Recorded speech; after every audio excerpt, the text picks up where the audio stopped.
Video yang memperlihatkan sebuah truk yang mengangkut beberapa hewan babi terguling viral di media sosial.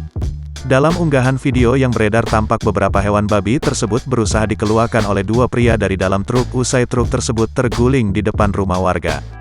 Diketahui berdasarkan keterangan dalam video, diduga kecelakaan truk yang mengangkut hewan babi itu terjadi karena mobil yang membawa hewan tersebut mengalami kemacetan. Namun tidak dijelaskan dalam video, kemacetan seperti apa yang dialami truk tersebut. Disebutkan dalam video kejadian truk terguling ini terjadi di Lubuk Lancang Kecamatan Suak Tape, Selasa, tanggal 13 September tahun 2022.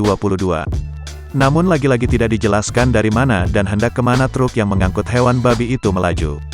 Rekaman video kejadian ini pertama kali diunggah akun Instagram @enidarya, Selasa, tanggal 13 September tahun 2022, yang kemudian diunggah kembali oleh akun Instagram @banyuasinterkini hingga viral dan menuai beragam komentar dari warganet. Bahkan tak sedikit warganet yang membagikan komentar bercanda perihal kejadian itu.